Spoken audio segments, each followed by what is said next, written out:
শুভেচ্ছা প্রিয় দর্শক, স্বাগত জানাচ্ছি চ্যানেল আইয়ের পর্দায় ফার্স্ট ওয়াশ এখন কি চায়ের আয়োজনের সাথে আছে আমি দীপ্তি চৌধুরী। বিগত শাসন ব্যবস্থার সঙ্গে সম্পর্কিত অপশাসন নিরসনে অন্তর্বর্তীকালীন সরকারের সংস্কার প্রক্রিয়া বেশ ভালোভাবেই এগিয়ে চলেছে। এরই মধ্যে নির্বাচন ব্যবস্থা সংস্কার কমিশন, সংবিধান সংস্কার কমিশন, প্রশাসনিক সংস্কার কমিশন এবং পুলিশ সংস্কার কমিশন তাদের রিপোর্ট দাখিল করেছে।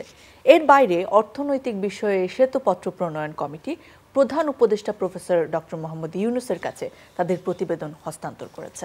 স্বাস্থ্য, নারী, গণমাধ্যম ও শ্রম সম্পর্কিত আরও 4টি কমিশন কাজ করছে। সব মিলিয়ে একটি বিশাল দায়িত্ব সম্পাদন করছে অন্তর্বর্তীকালীন সরকার। 4টি কমিশনের সুপারিশ ও শ্বেতপত্র প্রণয়ন কমিটির রিপোর্ট গণমাধ্যমে প্রকাশিত হয়েছে। এ পর্যন্ত যেসব রিপোর্ট প্রকাশিত হয়েছে সেসবের পর্যবেক্ষণ ও সুপারিশ থেকে দেখা যাচ্ছে যে অপশাসনের প্রক্রিয়া ঘুরিয়ে দিতে কমিশন ও কমিটিগুলো নিজ নিজ ক্ষেত্রে কি করা যায় সে সম্পর্কে একগুচ্ছ উপযুক্ত ধারণা হাজির করেছেন। এসব সুপারিশ ও রিপোর্ট সাম্য, বৈষম্যমুক্ত ও গণতান্ত্রিক বাংলাদেশ গড়তে রাষ্ট্রের জন্য নতুন চরিত্র ও ভূমিকা সম্পর্কে মানুষকে নতুন করে আশাবাদী করে তুলছে। কমিশন ও কমিটিগুলোর সিদ্ধান্ত বাস্তবায়নের সফলতার উপর নির্ভর করছে দেশের ভবিষ্যৎ। তবে এই বিষয়ে জনগণের কাছে একটি বিষয় তেমন স্পষ্ট নয় এবং সেটি হচ্ছে যে কোন প্রক্রিয়ার মধ্য দিয়ে সংস্কারগুলো কার্যকর করা হবে এবং কারা বাস্তবায়ন করবেন এসব সংস্কার। দর্শক, আমাদের আজকের আলোচনার বিষয় সংস্কার বাস্তবায়নের চ্যালেঞ্জ।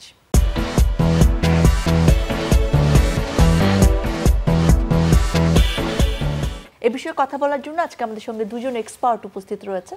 আমাদের সঙ্গে রয়েছেন অধ্যাপক ডক্টর মোহাম্মদ নাজমুজ্জামান ভূঁইয়া, ঢাকা বিশ্ববিদ্যালয়। আমাদের সঙ্গে রয়েছেন ব্যারিস্টার মিতি সানজানা, আইনজীবী, বাংলাদেশ সুপ্রিম কোর্ট। আপনাদের দুজনকে স্বাগত জানাচ্ছি, অনেক ধন্যবাদ সময় দেওয়ার জন্য। মিতি সানজানা, আপনাকে দিয়ে শুরু করতে যাচ্ছি। সংস্কার আসলে এখন একটা ধোঁয়াশা হয়ে গেছে আমাদের কাছে এবং সময় যেতে যেতে সংস্কার আগে না নির্বাচন আগে সেই প্রশ্নও বেশ প্রকট হয়ে উঠেছে। নির্বাচনের শব্দ মাঝে মাঝে বেশি শোনা যায়। 2026 সালের মাঝামাঝির মধ্যে অথবা 25 সালের শেষের মধ্যে অন্তর্বর্তী সরকার একটি আভাস দিয়েছেন যে তারা নির্বাচন দিতে পারেন। সো এই সময়ের মধ্যে কি যে রিপোর্টগুলো এসেছে সংস্কার কমিশনের পক্ষ থেকে সেগুলো বাস্তবায়ন করা সম্ভব এই সরকারের পক্ষে? জি দেখুন, আমরা এমন একটি সময়ে দাঁড়িয়ে আছি যেখানে আমাদের আসলে সংস্কার, আপনি যেটি বললেন যে ব্যাপক একটা সংস্কারের মধ্যে দিয়ে আমাদের ব্যাপক সংস্কারের একটি প্রয়োজনীয়তার জায়গায় এসে আমরা আসলে দাঁড়িয়েছি এবং এমন একটা পরিস্থিতিতে আমরা দেখতে পাচ্ছি যে বিভিন্ন সংস্কার কমিশন গঠন হয়েছে এবং তারা বিভিন্ন ধরনের রিপোর্টগুলো দিচ্ছেন, রেকমেন্ডেশনগুলো দিচ্ছেন, যেগুলো আমি মনে করি যে ভীষণভাবে আশাব্যঞ্জক। অবশ্যই অ্যাট দ্য সেম টাইম যে প্রশ্নটি আপনি করলেন যে প্র্যাকটিক্যালি আসলে এগুলোর বাস্তবায়ন কতটুকু সম্ভব এবং এই বাস্তবায়ন কারা করবেন, এই অন্তর্বর্তীকালীন সরকার যারা রয়েছেন তাদের পক্ষে কি সব ধরনের বাস্তবায়ন সম্ভব? তো এই প্রশ্নের জবাব দিতে গেলে আসলে বলতে হয় যে সংস্কার তো আসলে একটি চলমান প্রক্রিয়া এবং বৃহৎ একটি প্রক্রিয়া, এটি চলতে থাকবে, সারা জীবন চলতে থাকবে, কিন্তু এটির আসলে কোনো শেষ নেই। কিন্তু নন পলিটিক্যাল একটি গভর্নমেন্ট যখন ক্ষমতায় আছে সেই হিসেবে কিন্তু জনগণ একটা হচ্ছে যে জনগণের বিশ্বাস, সেই বিশ্বাসটি কিন্তু এই অন্তর্বর্তীকালীন সরকারের ওপরে জনগণের রয়েছে। এখন বিশ্বাস হচ্ছে একটি বিষয় এবং আস্থা হচ্ছে আরেকটি বিষয়। একটা হচ্ছে যে আপনি একজনকে বিশ্বাস করেন, সে খুব ভালো মানুষ, সে আপনাকে ঠকাবে না। দ্বিতীয় বিষয় হচ্ছে যে আস্থার জায়গাটি, যে আপনার সেই পরিমাণ আস্থা আছে নাকি যে তারা আসলে আপনার দায়িত্বটি নিতে পারবেন কিনা। তো সেই আস্থার জায়গাটি তো আসলে তৈরি হয় কিভাবে? কাজের মাধ্যমে তৈরি হয়। প্রথম আমরা যখন সংস্কারের কথাগুলো শুনলাম, অত্যন্ত আশাব্যঞ্জক এবং খুশির কথা সেটি, এবং সকলেই কিন্তু আশার আলো দেখছি যে একটি নতুন বাংলাদেশের স্বপ্ন আমরা দেখেছি।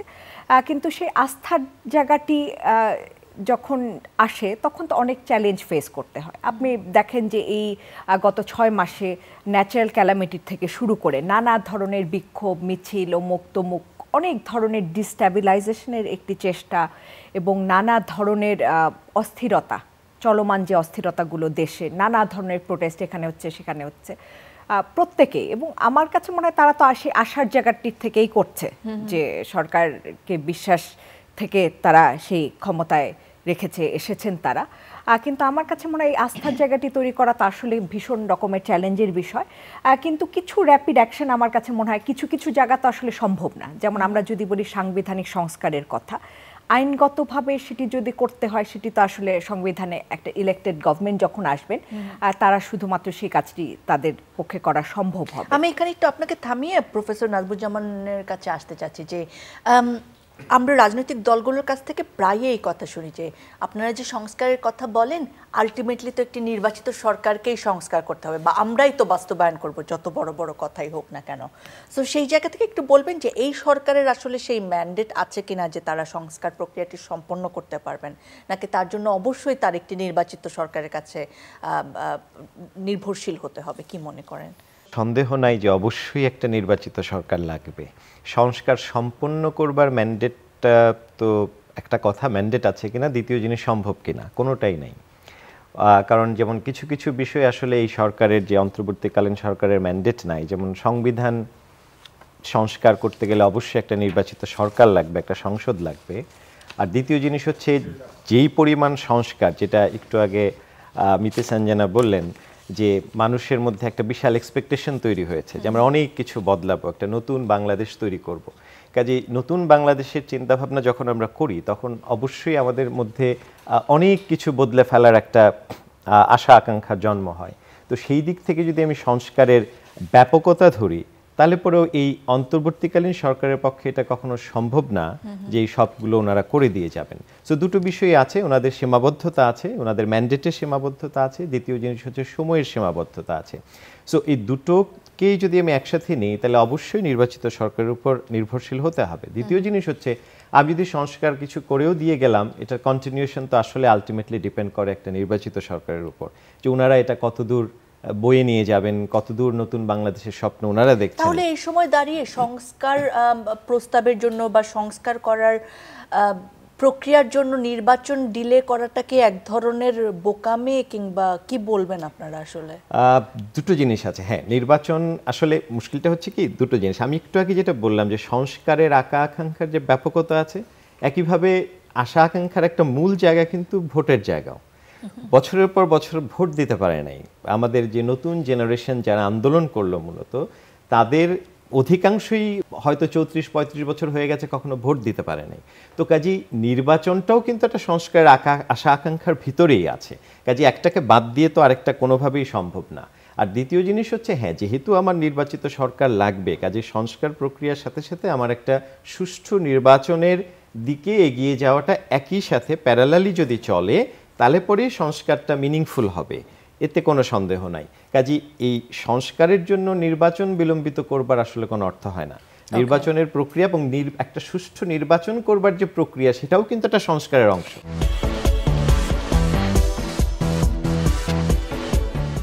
যদি স্বাধীন বাংলাদেশের ইতিহাস আমরা পর্যালোচনা করি, আমাদের কিন্তু সংস্কার বাস্তবায়নের জায়গায় হতাশাই আমরা বেশি দেখব। এরশাদ সরকারের পতনের পরেও যে নানা সংস্কারের কথা বলেছে, আবার নির্বাচিত সরকার এসে তার বেশিরভাগই আসলে বাস্তবায়ন করেননি। বিভিন্ন টাস্ক ফোর্স হয়েছে, 2008-এর নির্বাচনের আগে শিক্ষা সংস্কার কমিশন গঠন করা হয়েছে, কিন্তু সেগুলো আসলে হয়নি।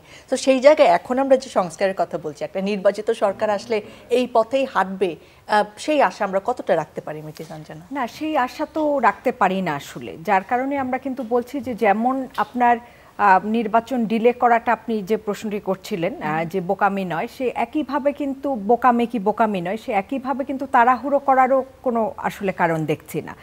কারণ কিছু কিছু জায়গায় আপনাকে, আমরা যদি বলি, আপনি ধরেন কিছু মানুষ আছেন যারা সাধারণ মানুষ যারা বাংলাদেশে, তাদের কথা আমরা জানতে পারি। ধরেন যে অনেক মানুষ আছে তিনি আওয়ামী লীগ করেন না, বিএনপি করেন না, জামাত করেন না, তিনি বাজার করেন। এখন এই অবস্থানটির থেকে আপনি ধরেন যে এই যে ইন্টারিম গভর্নমেন্ট যারা অন্তর্বর্তীকালীন সরকার আছে, এই বেসিক কিছু জায়গায় কিন্তু তারা খুব সহজেই হাত দিতে পারেন। যেমন দ্রব্যমূল্যর যে ঊর্ধ্বগতি আছে সেই জায়গাটিতে নিয়ে কাজ করা, কিছু কিছু জায়গা যেমন ধরেন এই যে আইন বিভাগ, পুলিশের কথা আমরা যদি বলি, যে পুলিশের যে সংস্কার, আমি মনে করি এমন কিছু জায়গা আছে সেই জায়গাগুলোতে সংস্কারের জন্য হাত দেওয়া বা শুরু করা। একটা আপনি 20 তলা বাড়ি বানাবেন, কিন্তু আপনাকে তো তার ফাউন্ডেশনটা দিতে হবে, সেই ভিত্তি প্রস্তুতটা তো করতে হবে। কতটা সফল হয়েছে? না, 6 মাসে সফল হয়েছে। আমি তো বললাম যে 6 মাসে যে অবস্টাকলগুলা ফেস করেছে, প্রত্যেক দিন রাস্তা বন্ধ করে যেই ধরনের দাবি দাওয়া নিয়ে এসছে, আমি তো বলি যে এটা 16 বছরের দাবি দাওয়া না, এটা তো গত বাংলাদেশের জন্মলগ্ন থেকে যত যাবতীয় দাবি দাওয়া সবকিছু নিয়ে মানুষ এখন পথে নামছে। সময় বদলে যায়, কিন্তু সৌন্দর্যের সংজ্ঞা বদলায় না, রূপ বদলে যায়, কিন্তু আভিজাত্যের মানে একই থেকে যায়। ঐতিহ্য যখন আপন করে নেয় আধুনিকতাকে, তখন সৌন্দর্য ঠিকই খুঁজে নেয় স্যান্ডেলিনাকে।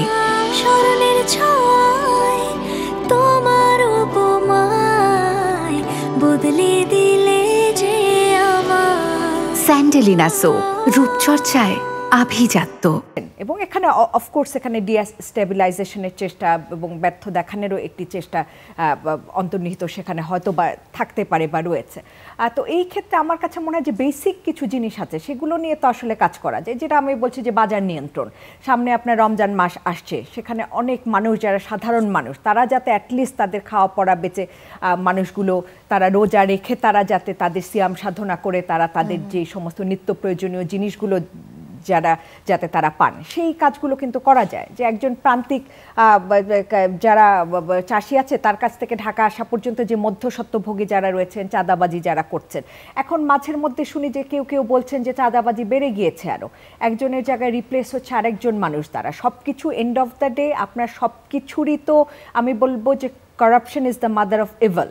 তো সেখানে তো আপনার সেই জায়গাটিতে তো কাজগুলো তো শুরু করা যায়। কিছু কিছু আইনগত পরিবর্তন তো অন্তর্বর্তীকালীন সরকারের করার সুযোগ রয়েছে। যেমন আপনার তারা তো অর্ডিন্যান্সের মাধ্যমে কিছু কিছু আইন করতে পারেন। হ্যাঁ, পরবর্তীতে কোনো ইলেক্টেড গভর্নমেন্ট এসে যদি সেই আইনটিকে বাতিল করে, তখনও কিন্তু জনগণ দেখবে যে একটা ভালো আইন ছিল, পরবর্তীতে কে এসে সেই আইনটি বাতিল করে দিল।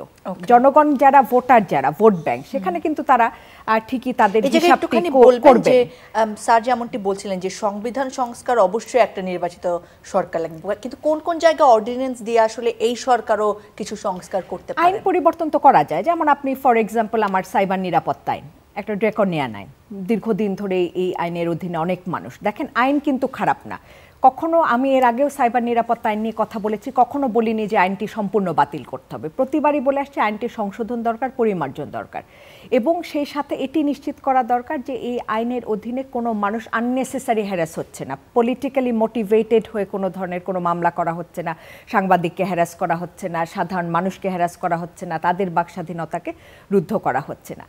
তো সেখানে তো আমার সুযোগ আছে একটা আপনার অর্ডিন্যান্সের মাধ্যমে এই আইনটিকে চেঞ্জ করা। তা একটি খসড়া দেখলাম যে সাইবার সুরক্ষা অর্ডিন্যান্স অধ্যাদেশ নামে একটি অধ্যাদেশ প্রপোজ করা হচ্ছে। তো সেখানেও কিন্তু আমি আবার দেখতে পাচ্ছি যে আগের যে অতীতের জিনিসগুলো, সেখানে কিন্তু ম্যাক্সিমাম সব কিছু এখনও রয়ে গেছে। তা আমি যদি বারবার সেই ডিজিটাল নিরাপত্তা আইন থেকে আসলাম সাইবার নিরাপত্তা আইন, আবার সেই সাইবার সুরক্ষা নামে একই জিনিসই আমি যদি রেখে দিই, এবং সর্বোপরি হচ্ছে যে আইন আছে ঠিক আছে, কিন্তু সেটির ব্যবহার আমি কিভাবে করছি, সেটিকে আমি মিস ইউজ করছি নাকি, এই যে কিছু ভালো ভালো কাজ, এই কাজগুলো কিন্তু যদি সরকার করতে পারে, সব সময় কিন্তু তারা যত স্বল্প সময়ের জন্যই থাকুক না কেন, 2 বছর বা 6 মাস বা 1 বছর যাই হোক না কেন, মানুষের মনে কিন্তু সেই জায়গাটি তারা করে নিতে পারবেন। কেননা যে বিশ্বাস দিয়ে মানুষ যে ম্যান্ডেটে তারা আসলে এসেছেন বা রয়েছেন, সেই জায়গাটির থেকে এই কাজগুলো তারা যদি করতে পারেন, পরবর্তীতে কোনো নির্বাচিত সরকার আসার পরে যদি সেগুলোকে তারা প্রত্যাখ্যান করেন, তারা কিন্তু জনগণের দ্বারাও প্রত্যাখ্যাত হবেন।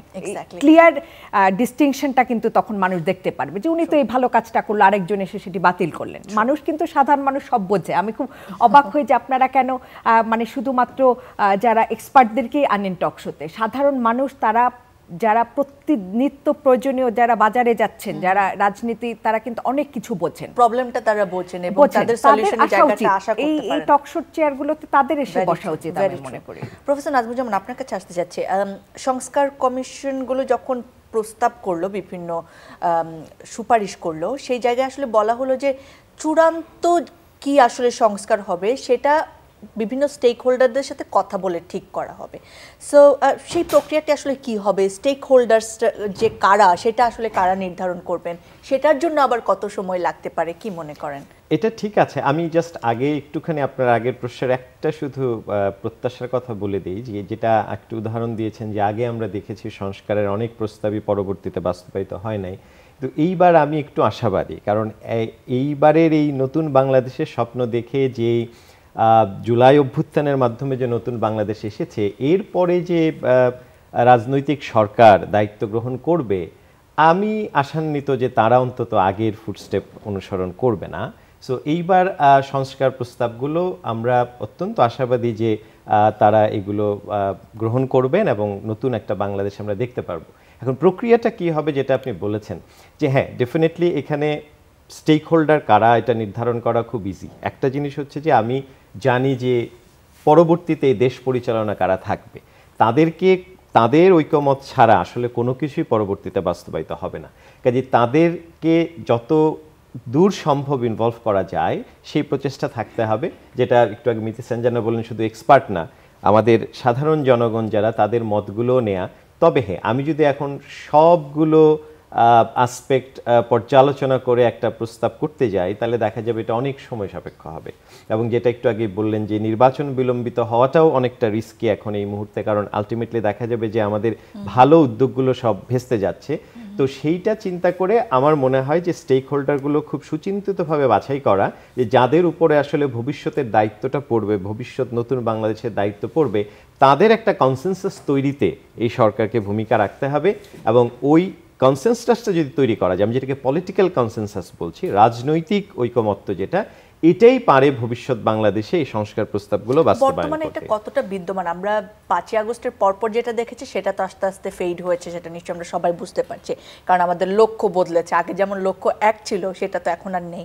তো সেই জায়গায় একমত হওয়া বা একই গ্রাউন্ডে আসা কতটা পসিবল মনে করছেন? আমি শিক্ষক মানুষ, আমার ছাত্রছাত্রীদের দুই একজনের সাথে কথা হচ্ছিল গতকালকে, আমি বলেই ফেলছি এখন, তারা বলছে যে আসলে আমাদের যে ছাত্র নেতৃত্ব তারা যদি আসলে এজেন্ডা ছাড়া যদি নতুন বাংলাদেশের কল্পনা করতেন তাহলে তারা অনেক খুশি হতো। তারা তাদের নেতৃত্বের কথাই বলছে যে কোনো একটা এজেন্ডা যদি সামনে চলে আসে তখন আসলে অনেক কিছুই ফেডেড আউট হয়ে যায়। এখন এই যে আমরা যেটা বারবার দেখতে পাচ্ছি যে নতুন রাজনৈতিক বন্দোবস্ত, রাজনৈতিক দল এবং ইত্যাদি যেগুলো নিয়ে অতিমাত্রায় ব্যস্ততা, এটাতে হয়তো আমরা একটু এই যে মূল আশা আকাঙ্ক্ষার জায়গা সংস্কার এবং যে বিষয়টা, এবং আমি খুব পরিষ্কারভাবে বলি সংস্কার মূলত হচ্ছে মানসিকতার সংস্কার, যেটা আমি বারবার বলছি যে একটা রাজনৈতিক সরকারের উপর, একটা নির্বাচিত সরকারের উপর আমাদের নির্ভরশীল হতে হবে। আমাদের এই সময়টা কাজে লাগানো দরকার ছিল আমাদের মানসিকতার সংস্কারে, রাজনৈতিক দলগুলোর চিন্তা ভাবনার সংস্কারে। সেই উদ্যোগটা আপনি ঠিকই বলছেন একটু কম দেখা যাচ্ছে, বিকজ আমরা যে সমস্ত বিষয় নিয়ে খুব ব্যস্ত দেখতে পাচ্ছি, আর যেটা ডিস্টেবিলাইজ করবার একটা কথাই বলা হচ্ছে, তাতে এই ধরনের প্রচেষ্টাগুলো খুব বেশি দেখা যাচ্ছে না। রাজনৈতিক দলগুলোর অনেকেই অভিযোগ করেছেন যে আমাদেরকে তেমন ডাকা হয় না, আমাদেরকে রাত 10টায় ফোন দিয়ে বলা হয় 10:30টায় আসো, এইভাবে তো কোনো মর্যাদা সম্পন্ন রাজনৈতিক দল আসবে না আলোচনায়। সো সেই জায়গা থেকে কি অন্তর্বর্তীকালীন সরকারের দূরদর্শিতা বলেন বা আন্তরিকতা বলেন সেটার কোনো অভাব রয়েছে? অভাব মানে কি, অভাব থাকাটাই স্বাভাবিক। আমি খুব স্বাভাবিকভাবে দেখি বিষয়টা, কারণ ওনাদের তো এই রাজনৈতিক দূরদর্শিতা থাকবার কথা না। ওনারা তো আসলে কেউই সেইভাবে রাজনৈতিক ব্যক্তিত্ব না, বা রাজনৈতিক একটা দল বা একটা সরকার পরিচালনার যে অভিজ্ঞতা সেটা ওনাদের থাকবার কথা না। সেজন্য আমি সবসময় যেটা আশা করেছি যে এই জায়গাটা ওনাদের সবাইকে সাথে নিয়েই কাজ করতে হবে, এবং রাজনৈতিক প্রজ্ঞা আমার যদি না থাকে আমাকে উপদেশ নিয়ে, সহায়তা নিয়ে, অ্যাডভাইস নিয়ে কাজ করতে হবে। সেখানে কতদূর তাদের আন্তরিকতা আছে ওটা ওনারা বলতে পারবেন ভালো। কিছুটা অভাব লক্ষ্য করা গিয়েছে আপনি যেটা বলেছেন। মানে আমার কাছে মনে হয় যে আন্তরিকতার চেয়ে একটু সরি ইন্টারাপ্ট করি, যে সমন্বয়ের অভাব অনেক ক্ষেত্রে দেখা যায়। আমার কাছে মনে হয় যে কিছুটা ফ্র্যাজাইল মনে হচ্ছে। অনেক কিছু কিন্তু কঠোর হস্তে আপনি দমন করতে পারেন, কারণ আমার যেখানে ভোট ব্যাংক নাই আমি কিন্তু কঠোর হতে পারি কিছু কিছু ম্যাটারে। যেমন ধরেন এই যে রাস্তাঘাট বন্ধ করে যারা অস্থিরতা তৈরি করে, প্রতিদিন অস্থিরতা তৈরি করছে, সারা বাংলাদেশের জনগণ তারা কিন্তু চায় যে কঠোর হস্তে তাদেরকে দমন করা হোক। জনগণ কিন্তু আপনার সাথে আছে, জনগণ আপনাকে বিশ্বাস করে, জনগণ ভাবছে যে আপনি জনগণেরকে বিট্রে করবেন না, ভালো কিছু করবেন, আপনার আন্তরিকতা আছে। কিন্তু সেই আস্থার জায়গাটা তৈরি করতে হবে যাতে আমি বিশ্বাস করতে পারি যে হ্যাঁ আপনি স্ট্রং হ্যান্ডে, আপনি ইউ আর কেপেবল অফ। 5 আগস্টের পরে কিন্তু আমরা তাই চেয়েছি যে আমাদেরকেও কঠোর হস্তে আসলে আপনারা দমন করেন কিংবা কন্ট্রোল করেন, কিন্তু আমাদের পুলিশ রাস্তাতে আসতে আমাদের কত মাস চলে গেল। কিন্তু আপনার একটা জিনিস কি, যে বাংলাদেশের রাজনৈতিক দল বলুন বা জনগণ বলুন, সকলেই কিন্তু খুব ডিলিউশনাল, কোনো ব্যাপারে আমরা খুব অস্থির। এই ধরেন কিছুদিন আগে আমি যদি বলি 6 মাস 1 বছর আগের কথা, যে পেঁয়াজের মালা গলায় দিয়ে তারা বিয়েতে করছে প্রতিবাদ হিসেবে দাম বাড়াতে, তো তারপরে পেঁয়াজের দাম বাড়লো যখন, তখনও তারা কিন্তু এই নানাভাবে রিয়্যাক্ট করছে। আবার যখন দামটা কমছে তখন সেটার আবার আমরা কোনো ধরনের প্রতিক্রিয়া দেখতে পাই না। তবে ভালো, এটাই ভালো যে আমি যখন অবশ্যই ক্রিটিসিজম করব, জনগণ, আমি ভোটার, দেশের নাগরিক, সেই ধরনের ক্রিটিসিজম এভাবে করাটাকে আমি ভালো মনে করি। কিন্তু একটা হয় কি যে আমি সকালে এক কথা চিন্তা করি, 18 কোটি মানে মানুষের দেশে সকালবেলা আমি একটা মতামত, আমার বিকেল হতে তো আবার আমার মতামত অন্যরকম চেঞ্জ হয়ে গেছে। সো 18 কোটি লোকের এত মতামত এবং রাজনৈতিক দলের সকাল বিকেল, সেখানকার যে কর্মী আছেন, সমর্থকরা আছেন, সেখানকার যে মেম্বাররা আছেন, তাদেরও সকাল বিকাল চেঞ্জ হয়। এবং এই চেঞ্জের জনগণের তো আসলে কোনো এজেন্ডা থাকে না, কিন্তু রাজনৈতিক দলগুলোর যখন এরকম টাইম টু টাইম ডিলিউশনাল হয়ে যান তারা, তখন মনে হয় যে আসলে তাদের কোনো একটা এজেন্ডার তাদের এটার পেছনে আছে, যে তাদের একটা ব্যক্তিগত ব্যবসায়িক নানান ধরনের এজেন্ডা ফুলফিল করার জন্য তারা এই কথাগুলো সকাল বিকেল তাদের বক্তব্য আসলে চেঞ্জ হতে থাকে। তো এই জায়গাটির থেকে আসলে এই ঐক্যমত জিনিসটা আসলে খুবই কঠিন ব্যাপার। কাজে আমি মনে করি যে বেসিক যে পরিবর্তনগুলো, যেগুলো আসলে মানে আদতে জনগণ উপকৃত হবেন, জিনিসপত্রের দাম কম না, আইন শৃঙ্খলা, এটি একটি বিশাল একটা ব্যাপার, যে আমার ল অ্যান্ড অর্ডার সিচুয়েশন, যে আমি সেফটিটা, এই বেসিক জিনিসগুলো নিয়ে আসলে আমার কাছে মনে হয় কাজ করার ব্যাপার। আমাদের বিদ্যমান আইন যে খুব খারাপ তা কিন্তু না, কিন্তু এটা যে প্রয়োগের বিষয়টা, যে কারণে আমি মানসিকতার সংস্কারের কথা বলেছি। তবে এটার একটা খুব সুন্দর একটা মাপকাঠি আছে। দেখেন, আমি যখন সংস্কারের কথা বলবো, আমাকে তো যেটা বলেছেন চলমান প্রক্রিয়া, সংস্কার তো আমার নির্বাচিত সরকারও করবে, বাট আমাদের জানা আছে যে নির্বাচিত সরকারের কিছু সীমাবদ্ধতা থাকে, কিছু কিছু জায়গায় তারা কাজ করতে তাদের সমস্যা হয়, যেটা একটা অন্তর্বর্তীকালীন সরকারের পক্ষে সম্ভব, যেটা উনি বলেছিলেন। আমাদের ওটা প্রায়োরিটাইজ করা দরকার, যে আমার যেটা নির্বাচিত সরকারের লাগবে সেখানে জায়গা আসলে অন্তর্বর্তীকালীন সরকার হাত দিতে পারে, যেটা উনি অলরেডি বলেছেন, পুলিশের বিষয় আছে, প্রশাসনের বিষয় আছে, আইন শৃঙ্খলার বিষয় আছে, কারাপশনের বিষয় আছে, যেগুলো নিয়ে হয়তো দেখা যায় একটা রাজনৈতিক দলকে যে কোনো তাদের একটা দেশ পরিচালনা করবেন, যেহেতু বছরের পর বছর তাদের অনেক কিছু চিন্তা ভাবনা করে সিদ্ধান্ত নিতে হয়। কিন্তু আমাদের যেগুলো খুব বড় বড় সমস্যা আছে, আমাদের এই যে প্রশাসন, বিচার বিভাগ, পুলিশের ভিতরে, আমি যেটা বারবার বলেছি, আমরা ফ্যাসিজমের কথা বলেছি 15 বছর ধরে, এখানে কি বিচার বিভাগের দায় নেই? এখানে কি প্রশাসনের দায় নেই? এখানে পুলিশের শুধু রাজনৈতিক দলকে দোষারোপ করে তো চলে না। আমার যদি মূলত এটাই হয় বিষয়টা, যে অন্তর্বর্তীকালীন আমার দায়িত্ব হচ্ছে মূলত দেশটাকে সংস্কার করে আর যেন ভবিষ্যতে ফ্যাসিজম না আসতে পারে, একটা সুন্দর গণতান্ত্রিক নতুন বাংলাদেশ গড়ব, তাহলে পরে আমার মনে হয় না খুব সমস্যা হবে, খুব সময় লাগারও দরকার নেই। কারণ নতুন গণতান্ত্রিক বাংলাদেশের জন্য সুষ্ঠু নির্বাচন প্রক্রিয়ার সংস্কারটাও অনেক বেশি জরুরি, এবং সেটা দেরি করে সম্ভব না। সেটা বরঞ্চ আপনি যেটা আজকের টপিক, যে চ্যালেঞ্জটা, আমার ধারণা সেটা যত দেরি হবে তত চ্যালেঞ্জটা বাড়বে।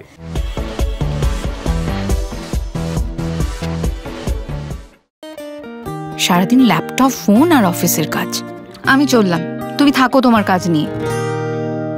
হয়তো তোমারই জন্য হয়েছি যে প্রেমে বন্য। আমাদের মধ্যে এখনো প্রেম আছে, জানি তুমি অনন্য, তাই শুধু তোমাকেই চাই। জীবনের প্রতিটি মুহূর্ত হয়ে উঠুক স্পেশাল। ত্বকের যত্নে রোজ অয়েল এক্সট্রাক্ট এবং ময়শ্চারাইজার সমৃদ্ধ তিব্বত পমেড। মিতি সঞ্জনা, একেবারে শেষ পর্যায়ে আপনি ছোট্ট করে বলবেন প্লিজ, এই যে সংস্কার বাস্তবায়নের যে চ্যালেঞ্জগুলো রয়েছে সেগুলো কি কি, এবং তার মোকাবেলা আসলে করার জন্য এই মুহূর্তে আমাদের কি করা দরকার? আমার কাছে মনে হয় এখন এই মুহূর্তে সবচেয়ে জরুরি যে কিছু এরিয়া আইডেন্টিফাই করা, যে ব্যাপারে কারো কোনো দ্বিমত থাকবে না। ধরেন আমি যেটা বলছি যে দ্রব্যমূল্যর যে ঊর্ধ্বগতি, সেটিকে যদি কন্ট্রোল করার চেষ্টা হয়, তো নিশ্চয়ই রাজনৈতিক দলের কোনো আপত্তি থাকার তো কোনো কারণ নেই। আইন শৃঙ্খলা, বাংলাদেশের প্রতিটি মানুষ যাতে নিরাপদে থাকতে পারে, সেই বিষয়ে যদি কঠোর হয়, সে বিষয়ে কারো কোনো দ্বিমত নেই। নৈরাজ্য সৃষ্টি করছে যারা, ডিস্ট্যাবিলাইজেশনের চেষ্টা যারা করে, তাদেরকে আইনের আওতায় আনা এবং কঠোর শাস্তির মুখোমুখি করা, এই বিষয়ে কোনো রাজনৈতিক দলের তো কোনো দ্বিমত থাকা উচিত না। নারীদের স্বাধীনতার ক্ষেত্রে, নারীর ক্ষমতায়নের ক্ষেত্রে, সেই জায়গাগুলোতে আমরা যদি কাজ করি, তাহলে তো কারোর কোনো দ্বিমত এটি নিয়ে থাকার কথা না। কাজেই সেই এরিয়াগুলোকে আইডেন্টিফাই করা এবং একটা সুষ্ঠু নির্বাচনের জন্য আসলে কি কি, যে পরবর্তীতে আপনি ভালো কিছু কাজ করেন, তার পরবর্তীতে কেউ এসে যদি সেটিকে নস্যাৎ করার চেষ্টা করে, তাহলে তো জনগণ ক্লিয়ারলি সেই পার্থক্যটি দেখবে। এবং যে একটা পলিটিক্যাল একটা, আমি বলবো যে ল্যান্ডস্কেপটা যেভাবে আমাদের বাংলাদেশে ডেভেলপ করছে, যে একটা তরুণদের বিশাল অংশ যারা রাজনীতি বিমুখ ছিলেন, তাদের যে আগ্রহটা আমরা দেখতে পাচ্ছি, সেই সময়টিকে কাজে লাগানো, এই ইয়ুথ যারা আছেন তারা তো বড় স্টেক হোল্ডার, বাংলাদেশের জনগণ সবচেয়ে বড় স্টেক হোল্ডার। তো এই কাজগুলো যে আমি আমার নিরাপত্তা বিধান করতে হবে, আইন শৃঙ্খলা কঠোর হস্তে দমন করা, সেই সাথে সাথে দ্রব্যমূল্যর নিয়ন্ত্রণ এবং সাধারণ মানুষ যাতে তারা শান্তিতে থাকতে পারে। হঠাৎ করে আমি ভ্যাট বাড়ালাম, সেই চাপটা পড়লো সাধারণ মানুষের উপর। এই বিষয়গুলোকে আমরা যদি ডিল করতে পারি, আমার কাছে মনে হয় যে সারা জীবন তাদেরকে আসলে মানুষ মনে রাখবে এবং পরবর্তীতে যারা যত ইলেক্টেড গভর্নমেন্ট বা যত ইলেকশন করে নিয়ে আসুক তাদেরকে কিন্তু প্রত্যাখ্যান করবে। এবং এই চেঞ্জ মানে আমার কাছে মনে হয় যে সেটি অবশ্যই সেই দিকেই আমরা আসলে যাচ্ছি। অন্যথায় এই সময়টা যদি আমাদের তরুণ প্রজন্ম আসলে হতাশ হয়ে যায়, তারা আসলে আবার দেশের জন্য কিছু করার জন্য যে স্পৃহা সেটা কমে যাবে অনেকখানি। Thank you so much for your time and valuable comments. Thank you দর্শক যারা এতক্ষণ সঙ্গে ছিলেন। আপনারা নির্বাচনের আগে কিংবা পরে যখনই সংস্কার হোক না কেন, এই চলমান প্রক্রিয়ায় বাংলাদেশের স্বার্থ সকলের ঊর্ধ্বে থাকুক সেই প্রত্যাশায় শেষ করছে আজকের আয়োজন। আবার দেখা হবে, আবার কথা হবে।